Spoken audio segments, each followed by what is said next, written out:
Hello, my name is Yuan Changming, a Vancouver-based Canadian writer of Chinese origin. Today I'm going to read a few poems from my new book titled The Museum of Limerence. This is actually the first poetry collection published by Indian Border Press and my 17th poetry collection. And this book is important because it stands for one of my most important literary endeavors. And the background story is so rich and so complicated and inspiring that I have written several books about it. Based upon this background story, I have written a novel trilogy which was published earlier this year by Vancouver-based Saver Bao Publishing, titled Two Words. Actually, the first part of this trilogy, called Detaching, was published in 2024 by Indian Border Press as well. And then I wrote another civil romance titled The Tuner, also by Indian Border Press, and as many as 4 collections of short stories and personal essays. So half of them are published already, and there's only another one cultural philosophical novel to be published yet. So to make it short, the backstory, I want to share with you that there is a very interesting saying in Chinese culture, which goes, "A man who falls in love writes poetry. A woman who falls in love dreams." I know little about women, but I know that as far as Chinese college boys are concerned, almost every one of them would write poetry when they fall in love. For instance, when I was courting my wife in college, I wrote as many as 500 private or diary poems for her. And I know that many others did the same. But because I didn't begin to write English poetry until I was almost 50 years old, I couldn't write a single line of love poetry for the past 20 years or so. But things changed since I met my first crush again during a gathering in my hometown in 2019. And since then, I have written about 250 individual poems, and most of them have already been published individually online or in paper-based magazines. And this collection includes 100 of them. And actually, the whole book, the complete collection of my love poetry is also going to be published very soon, which is titled Bamakula, trilogy in poetry about love. So I'm going to read a few significant ones, which is to me as well as to my devotee. Actually, when I talked about how much I have written because of her, and she often said that she doesn't deserve the kind of love I have devoted to her. But actually, I told her she deserves every word, every line, or every poem I've written about and for her. And so these are a few of the poems I'm going to read. The first one is not actually a love poem. It's the poem in which she appears for the first time in my literary work. The title is First Gathering After 42 Years of Separation.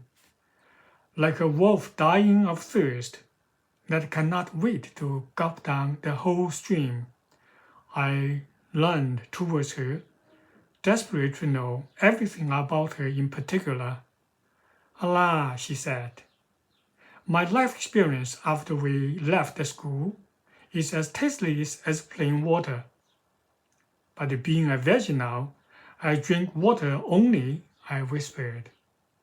"As tea is a bit too harsh, coffee too bitter, while even a small glass of wine would make me deformed heart beat unbearably too fast." Actually, my heart beat only about 38 to 40 times per minute now. The second one is actually my first love poem written for her. The title is Unspeakable Spoken Out. After a deep, deep breath, out of the backyard of my heart, I blow each and every filament of thought of you, not unlike Li Sangyin's silk worm, stained with my spiritans higher and higher up into the midsummer wind, in which to dance the wildest dance to the freest tone of the blue sky, as it sweeps over an entire forest without leaving a single fragment of shadow.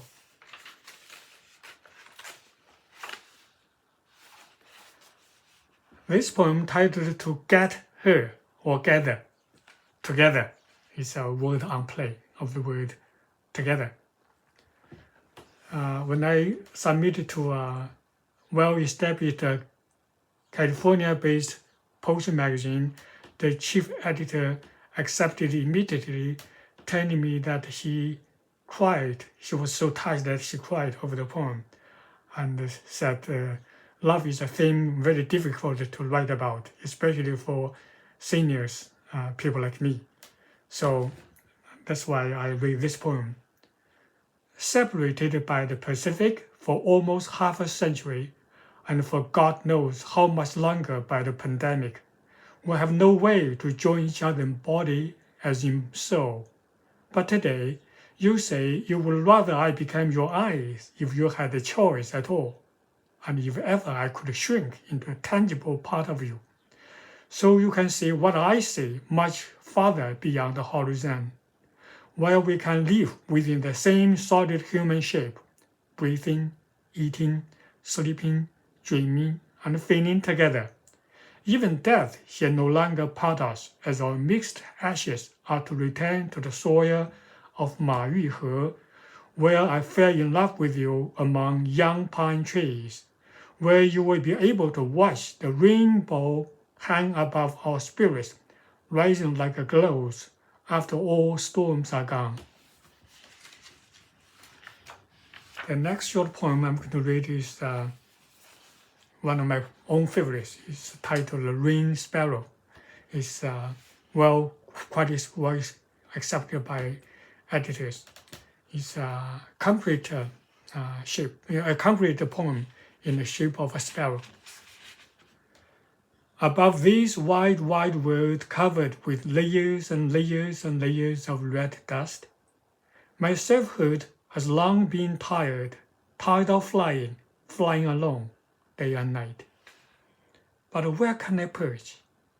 Do I have a nest at all? Oh, for a solid respite before continuing my lonely flight, snuggling my innermost being in the heart of your soul, and settling my weathered body right at the A spot of your tenderness.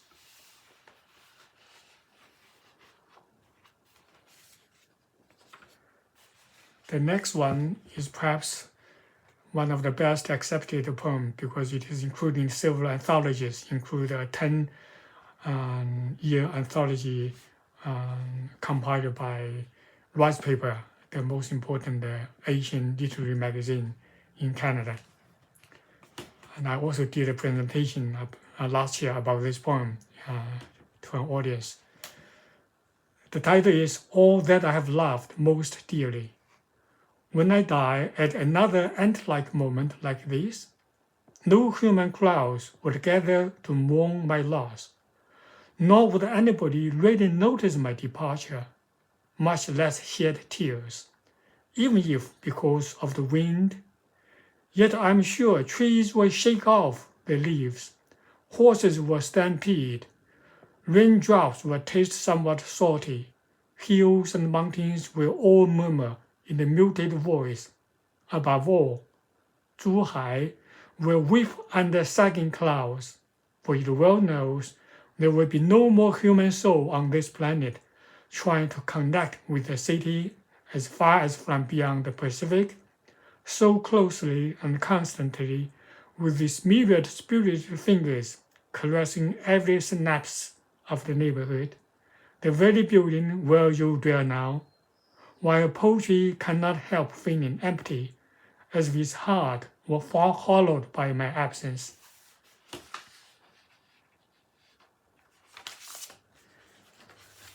As we become older, and my devotee of my love poetry had an operation on her lungs to remove the cancerous cells. So she has always with a deep worry about her health.